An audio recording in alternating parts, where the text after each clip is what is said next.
Siap. Berdoa mulai. Amin. Selesai. Memberi salam. Selamat pagi, Bu. Oke, sebelum kita memulai pembelajaran, Ibu mau mengabsen dulu. Rion, Anissa, Melani, Rizky, Andrean, Geraldi, Mary, Yunita, Sabrina, Risma, Desya, Daniel, Rasmi, Kayla, Brandini, Ibrahim, Yasifa, Ana, Putri, Atika, Saya Bu. Umo, Mirani, Ayen, Sisilia. Sepertinya semuanya hadir ya. Oke, kemarin kan kita telah membahas materi tentang pemberdayaan komunitas dan kearifan lokal. Kemarin itu kita membahas tentang pengertian, tentang unsur, tentang jenis, tentang ruang lingkup dan dampak-dampaknya. Nah, hari ini kita akan melanjutkan materi tentang pemberdayaan juga, tetapi kita masuk ke dalam materi strategi. Kita semua pasti tahu nih, apa sih arti dari strategi itu? Strategi itu adalah segenap rencana-rencana yang telah kita susun untuk dapat mencapai suatu tujuan. Nah, di dalam masyarakat itu pasti ada tujuan-tujuan juga yang ingin dicapai.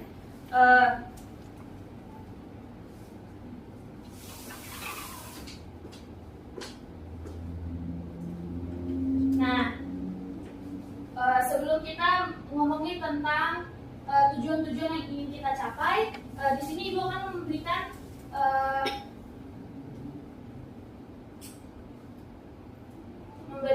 rangkaian submateri yang akan Ibu sampaikan dan akan kalian simak. Yang pertama itu ada inisiator pemberdayaan komunitas, yang kedua ada prinsip pemberdayaan komunitas, yang ketiga ada strategi pelaksanaan dari pemberdayaan komunitas, dan yang terakhir ada pelaksanaan pemberdayaan secara bertahap. Nah,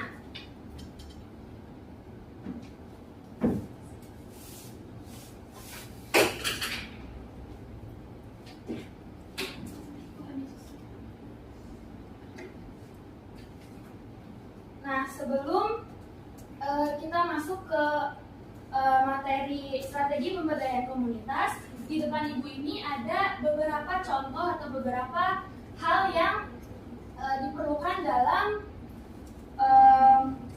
terciptanya pemberdayaan komunitas dalam masyarakat. Ada yang ingin membacakan slide-nya? Strategi pemberdayaan komunitas diantaranya yaitu yang pertama penyusunan strategi yang melibatkan komunitas, yang kedua memampukan warga untuk memecahkan masalahnya dan memenuhi kebutuhan mendasarnya, yang ketiga mendukung keterlibatan warga miskin, kaum perempuan dan juga kelompok lemah lainnya, yang keempat yaitu berupaya memanfaatkan potensi sumber daya lokal, yang kelima peka terhadap nilai-nilai budaya setempat, yang keenam memperhatikan dampak yang ditimbulkan terhadap lingkungan, yang ketujuh tidak menciptakan ketergantungan, dan yang kedelapan dilaksanakan secara berkelanjutan. Nah, hal-hal yang telah disebutkan Umul tadi itu dapat juga termasuk ke dalam suatu atau berbagai upaya-upaya yang perlu dilakukan oleh komunitas-komunitas yang ada di masyarakat untuk dapat mencapai suatu pemberdayaan yang sempurna berlandaskan kearifan lokal. Nah,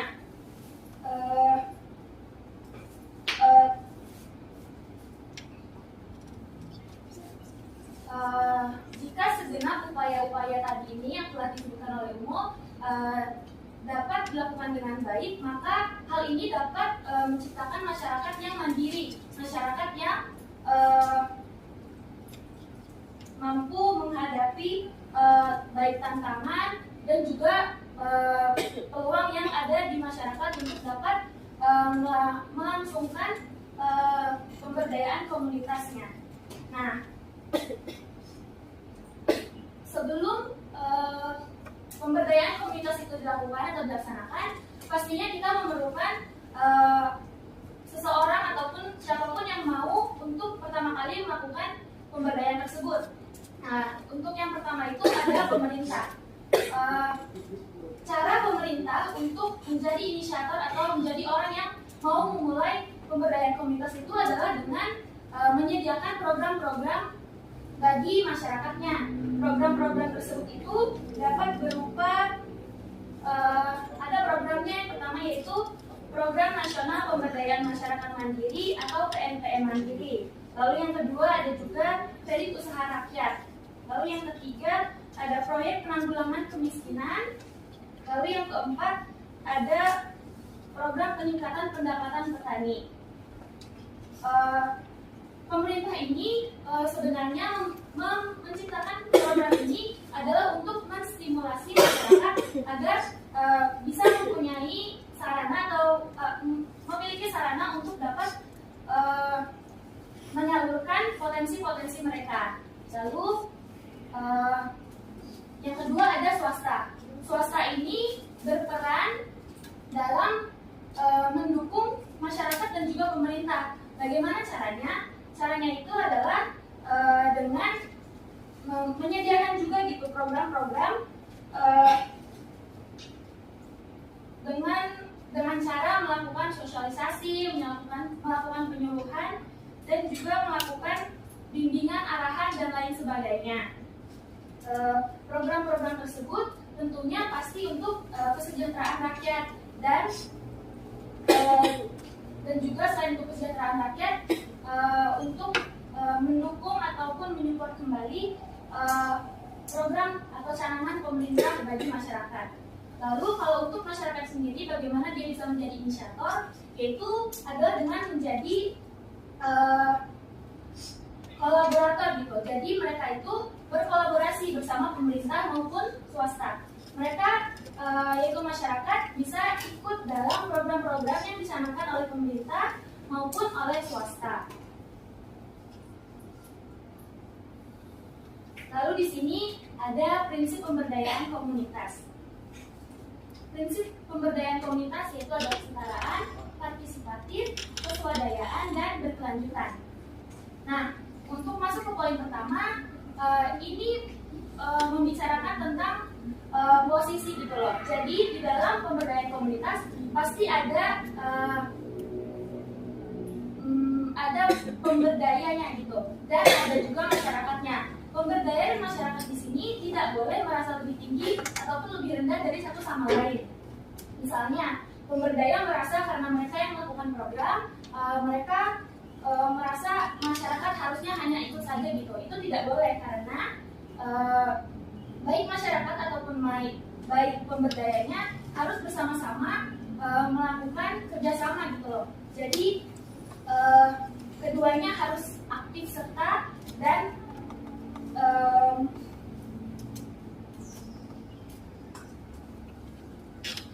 aktif serta dalam pemberdayaan yang dilakukan oleh komunitas di suatu daerahnya itu. Lalu yang kedua ada partisipatif. Partisipatif ini mungkin mirip dengan kesetaraan, tetapi agak sedikit berbeda. Perbedaannya di mana? Kalau kesetaraan kan tentang posisi, tapi kalau partisipatif itu tentang peran-peran yang dilakukan oleh baik pemberdaya maupun masyarakat. Misalnya, masyarakat itu jangan menjadi pihak yang pasif. Karena sudah disediakan program, mereka hanya mengikut-ikut saja. Tetapi masyarakat di sini bisa memberikan ide-ide, memberikan solusi, memberikan saran, memberikan usulan kepada pihak pemberdaya agar pemberdayaan komunitas ini bukan hanya terjadi di lingkup komunitas saja, tetapi juga bisa berdampak di luar komunitas yang ada di masyarakat tersebut. Lalu yang ketiga ada keswadayaan.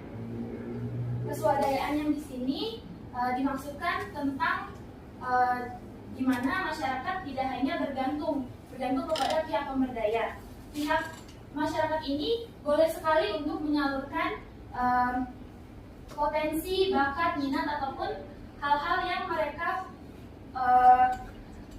mampu untuk mereka salurkan gitu loh. Dimana potensi-potensi bakat ataupun kemampuan masyarakat itu dapat membuat masyarakat itu terus berkembang, dan perkembangan masyarakat ini akhirnya nanti bisa membuat masyarakat menjadi masyarakat yang mandiri. Lalu yang berkelanjutan ini maksudnya masyarakat tidak hanya bergantung pada program-program atau proses program-program yang sedang berlangsung gitu loh. Jadi setelah masyarakat dibimbing oleh inisiator tadi, masyarakat bisa terus berjalan tanpa harus diberikan komando. Masyarakat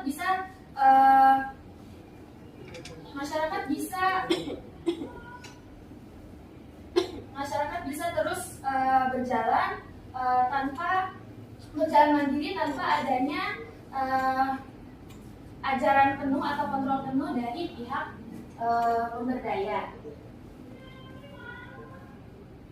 Selanjutnya masuk ke strategi pelaksanaan pemberdayaan komunitas. Di sini ada 5 poin yang diperlukan dalam membuat strategi pelaksanaan pemberdayaan komunitas berdasarkan kearifan lokal. Yang pertama itu adalah mempertimbangkan potensi masyarakat. Kenapa sih potensi masyarakat itu perlu dipertimbangkan? Yang pertama itu karena seperti yang telah disebutkan tadi, masyarakat pastinya mempunyai sumber daya dari mereka sendiri. Misalnya masyarakat di pulau pesisir pasti biasanya memiliki bakat untuk mencari ikan di laut misalnya. Nah, potensi masyarakat itu jangan disingkirkan hanya karena hal-hal yang misalnya tidak umum gitu loh. Misalnya kan masyarakat di kota kerjanya di kantor. Nah, jangan sampai masyarakat pesisir karena untuk pemberdayaan dianggapnya masyarakat kota itu hanya bekerja di kantor, mereka juga disuruh di kantor, padahal mereka itu lebih mempunyai bakat di bidang-bidang kelautan gitu. Misalnya ada destinasi wisata di laut seperti memperkenalkan wisata. Misalnya kalau di Kalimantan ada Pasar Apung dan lain sebagainya seperti itu. Lalu yang kedua itu memberikan pendampingan secara berkelompok. Kenapa strategi pelaksanaan pemberdayaan itu dilakukan secara berkelompok? Hal ini tentu saja yang paling pertama karena pendampingan secara berkelompok itu dinilai lebih efisien dan lebih efektif jika dinilai dari segi biaya dan segi waktu. Lalu kenapa juga pendampingan ini secara berkelompok? Faktor pendukungnya yaitu tentu saja untuk mempererat jalinan hubungan sosial di antara masyarakatnya. Lalu yang ketiga, memberikan pelatihan khusus. Pelatihan khusus ini dapat dilaksanakan di luar dari pemberdayaan yang sedang dilakukan. Misalnya itu pelatihan khusus ini misalnya jika kita tumbuh di dekat pohon bakau gitu, biasanya kan pohon bakau ada di laut dan mata pencarian yang di laut itu adalah nelayan. Tapi di luar pelatihan khusus ini kita dapat membimbing masyarakat misalnya untuk membuat keranjang dari rotan ataupun hal-hal yang melatih kreativitas berdasarkan daerah mereka. Lalu yang keempat itu mengangkat kearifan lokal. Mengangkat kearifan lokal di sini mirip seperti yang pelatihan khusus, di mana kearifan lokal ini tentunya mencontohkan keistimewaan atau kekhasan atau karakteristik dari daerah di mana pelaksanaan pemberdayaan komunitas itu berlangsung. Seperti kearifan lokal itu dapat misalnya kita setelah kita menganyam keranjang dari rotan, kita bisa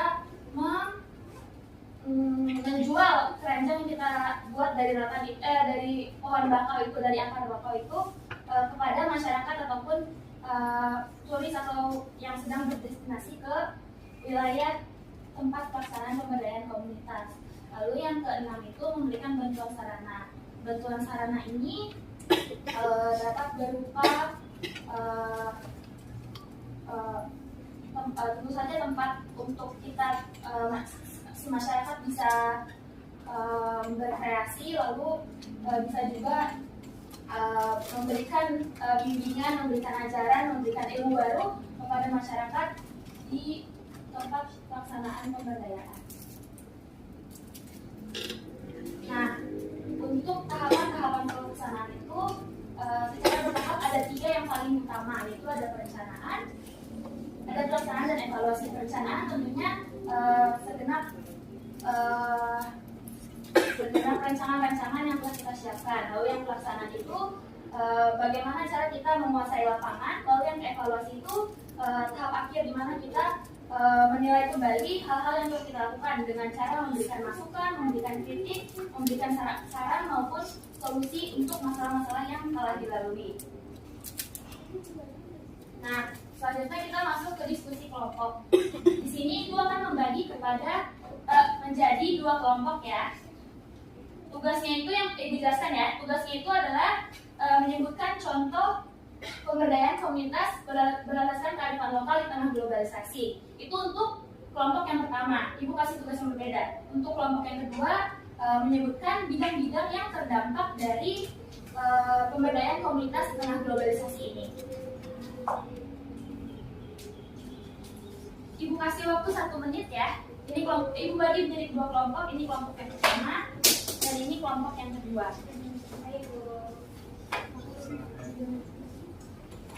Jika kelompok pertama ataupun kelompok kedua sudah siap, boleh langsung memberikan pendapatnya.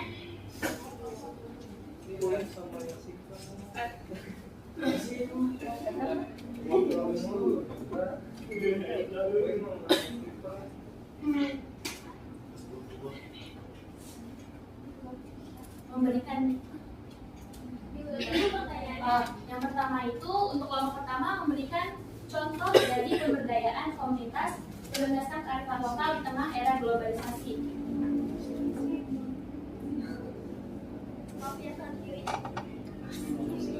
Kelompok 1 kalau sudah siap boleh langsung menjawab. Belum siap ya.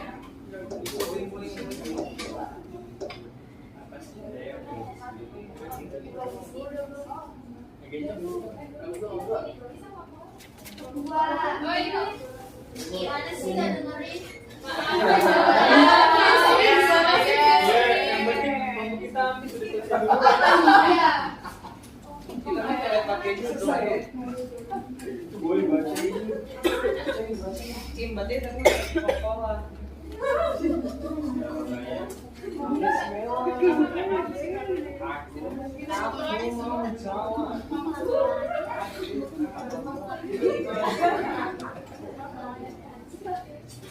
Bisa boleh menjawab kalau udah. Pengaruh globalisasi dalam bidang pemberdayaan komunitas itu ada teknologi, ada komunikasi, ada transportasi, terus juga ada pengembangan atau perkembangan media massa, terus ada perubahan gaya hidup menjadi lifestyle, terus ada pendidikan, terus ada budaya atau kultur, terus juga ada politik, agama, dan juga hukum, Bu. Oke, terima kasih kelompok 1. Kepada kelompok 2 kalau sudah siap boleh. Sudah Bu, saya yang jawab ya Bu. Ya Ibu, iya nanti. Strategi pemberdayaan masyarakat berbasis kearifan lokal di era globalisasi. Yang pertama itu memperkuat nilai-nilai dan norma leluhur dari nenek moyang yang ada di masyarakat kita agar kearifan lokalnya itu terjaga, Bu. Terus yang kedua itu mempertahankan budaya yang ada di masyarakat dengan bertindak secara rasional terhadap budaya baru atau budaya asing yang mencoba masuk dan mempengaruhi kebudayaan. Oke, kepada kelompok 2 dari sekali boleh diberikan tepuk tangan.